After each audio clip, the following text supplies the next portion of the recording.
Como nos decía Elisa, tenemos invitados con los cuales vamos a estar platicando. Agradecemos también a quienes nos sintonizan en la cobertura nacional e internacional de Multimedios Televisión a través de Multimedios USA y Multimedios Costa Rica. Está con nosotros el profesor de Teología de la Universidad Iberoamericana, Ciudad de México, José Sols, estudioso del Papado de Francisco. Gracias por acompañarnos. Bienvenido. Muchas gracias, bien hallados. Muy amable. ¿Qué significa llegar a este día, José, en el cual se hace pues siempre un análisis, una reflexión de los claroscuros que puede ser la función de un papa, el papa, en este caso de Francisco? ¿Cómo lo podemos evaluar? Hombre, yo creo que ha sido un papado muy impresionante, han sido 12 años realmente muy intensos. Él era mayor, no era un cardenal joven, sin embargo ha tenido una energía tremenda, una energía espiritual, a veces física incluso con sus viajes, y ha sido una persona que sobre todo ha querido acercar la Iglesia Católica al Evangelio, porque siempre hay que irse acercando al Evangelio, a Jesucristo.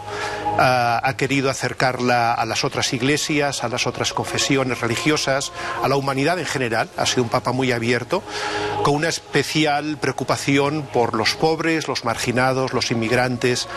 De hecho, su última aparición en público, si no estoy mal informado, ha sido con motivo de la visita del vicepresidente de los Estados Unidos, Vance, al que le dijo, por lo que he leído, que convendría que Estados Unidos cambiara su política migratoria, que no fuera tan duro, tan poco comprensivo el país, la administración Trump con los inmigrantes, que muchas veces pues huyen de realidades muy duras, ¿no? Ha sido un papa muy humano, ha sido realmente un papa muy profundo, muy espiritual. Quizás su último gran escrito ha sido Dilexit Nos, sobre el corazón de Jesucristo, sobre el corazón humano, porque no puede haber un cambio de estructuras, no puede haber un cambio del mundo, algo que le preocupaba mucho si no hay previamente un cambio del corazón.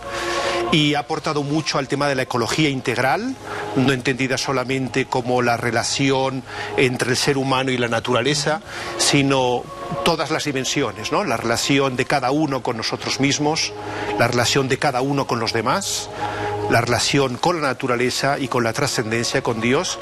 Todo eso es lo que está en crisis, está todo en crisis. Estamos en un mundo realmente con muchas crisis que todas se conectan entre sí y de alguna manera son una sola, y él lo que propone, lo que ha propuesto, ha sido realmente un cambio de corazón, un cambio de estructuras, para ir hacia una ecología integral, hacia un mundo respetuoso del ser humano y de la naturaleza. Tuvo esta fortaleza que comentas, José, en el espíritu y en el cuerpo, porque estuvo presente después de una enfermedad larga en donde tuvo que estar hospitalizado,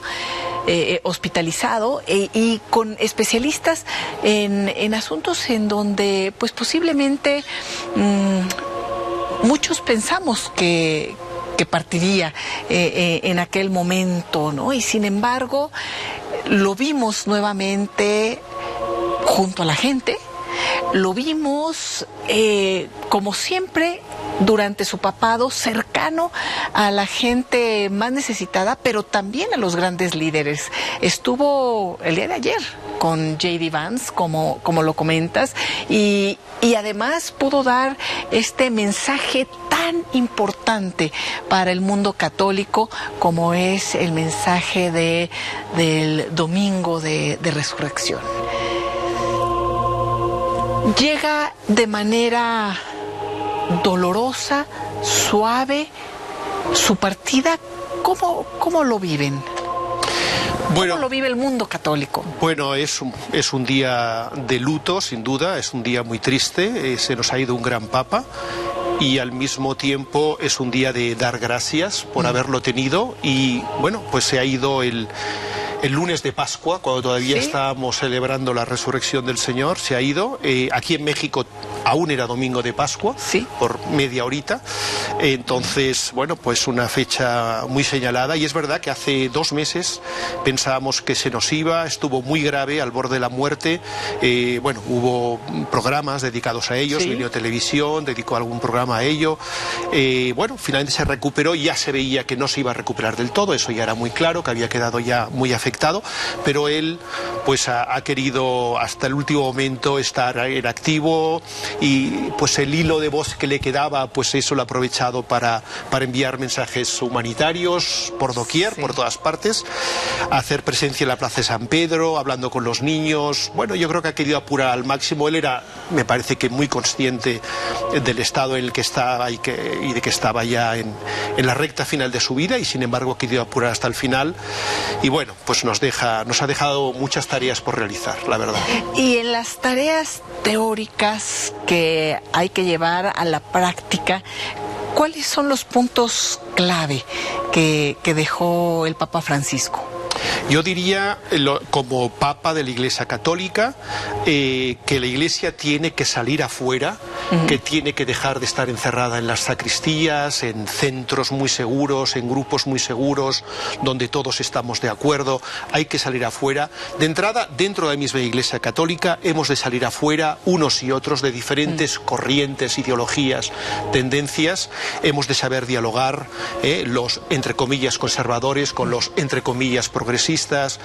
Somos hermanos, hemos de aprender unos de otros, pero la Iglesia también ha de salir afuera, hacia otras iglesias, hacia otras confesiones, a la humanidad. No hemos de esperar que la gente llene nuestras iglesias, nosotros hemos de llenar las calles, y yo creo que esto es lo que nos ha dejado, y después una llamada a asumir los grandes retos de hoy, que son retos políticos, sociales, económicos, medioambientales, a llamar las cosas por su nombre, a no tener miedo, a hacer frente a los grandes desafíos. Aquí en México tenemos desafíos impresionantes: la violencia, la pobreza, el medio ambiente, la corrupción. Hay que plantar cara a todo esto, y hay que construir un mundo más humano.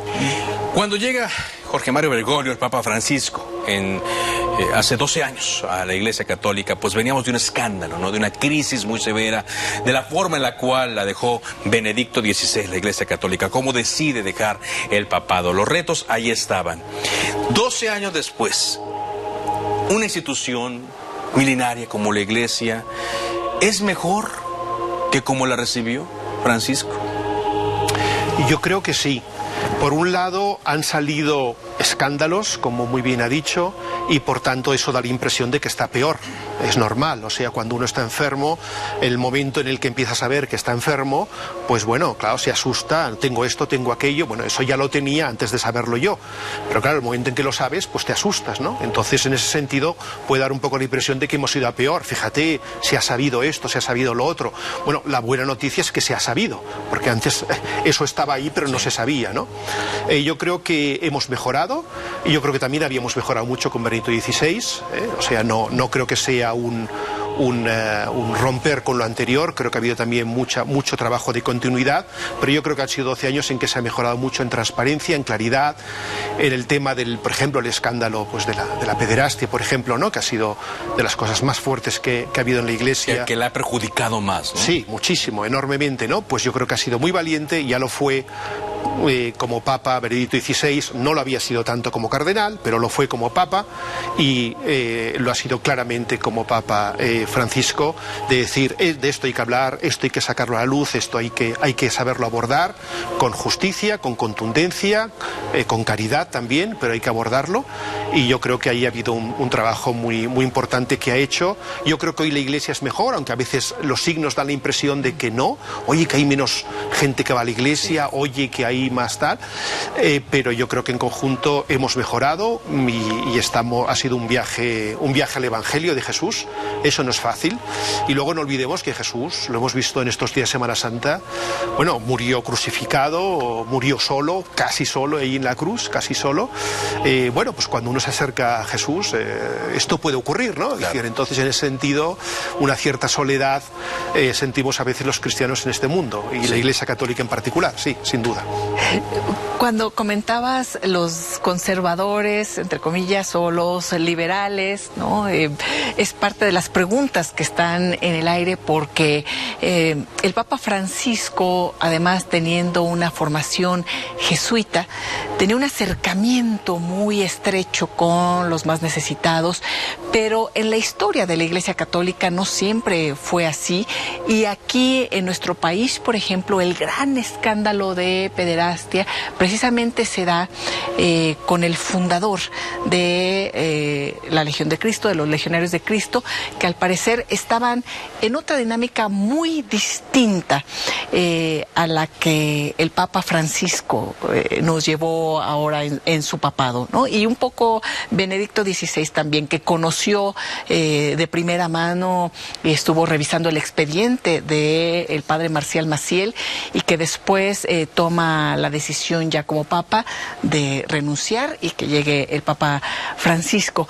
En ese sentido, los entrecomillados, ¿podemos verlo así como conservadores, liberales, para lo que venga en la Iglesia Católica? ¿O cómo podemos definir la reflexión que se dará a nivel interno para la elección del próximo pontificado? Yo creo que no es demasiado importante que el siguiente papa sea, entre comillas, conservador o entre comillas progresista.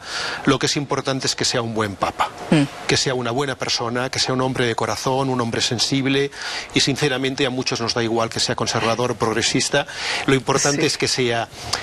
Nuevamente el corazón, ¿no? Sí. Como me lo mencionas. Como un poco lo de la pederastia se ha visto. Sí. Al principio sí que pareció que era más de elementos conservadores, ha mencionado a Legionarios de Cristo, pero luego se ha visto que es algo que es del ser humano, que es un problema fuerte del ser humano, no solamente religiosos, también gente fuera de la Iglesia ha cometido este crimen, y no tiene nada que ver con conservadores, progresistas, algo que tiene que ver con la psicología humana, con la moral, muy complejo, y esto. Acerca de la reflexión que se va a iniciar ahora acerca del siguiente papa, yo creo que hay dos opciones. Bueno, hay muchas, por supuesto, pero yo creo que hay dos opciones. Una sería, en el 2005, en el cónclave que eligió a Benedicto XVI, hubo un cierto pacto de caballeros, de bueno, ahora uno más de perfil conservador y luego habrá uno más de perfil progresista. Benedicto XVI, Ratzinger, Francisco Bergoglio, ¿no? Ahora tocaría, por tanto, uno de perfil más conservador. Sería una teoría. Y la otra teoría sería, el Papa ha iniciado un proceso de cambio, de reestructuración de la Iglesia que no puede quedar interrumpido ahora, y sería conveniente que se continuara esto y que hubiera una continuidad entre el actual que acaba de fallecer y el que vendrá, porque quedan muchas cosas todavía: el proceso sinodal, el papel de las mujeres en la Iglesia, el papel de los laicos en la Iglesia, etcétera, ¿no?